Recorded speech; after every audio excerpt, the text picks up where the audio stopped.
আমাদের তিনজনকে একটা স্লিপ লেখা দিছে, মানে নকল নাম। আপনি তো ভোটার হন নাই, বয়স হয়ে গেছে, আপনি কেন আসলেন? আমরা আসছিলাম ঘুরতে। আমরা এখানে আসছিলাম মানে এমনি দেখার জন্য, ঘোরার জন্য আসছিলাম।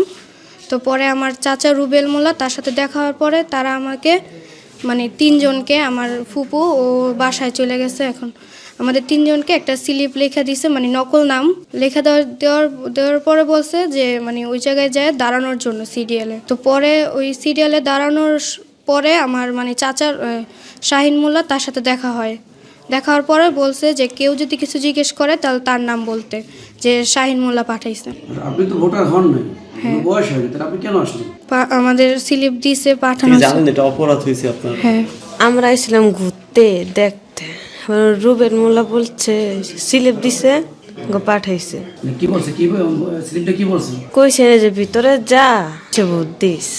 আমরা প্রাইছি নারী রাস্তার একমাত্র নাম ফেমিকন, যেন কাশফুলের নরম ছোঁয়া।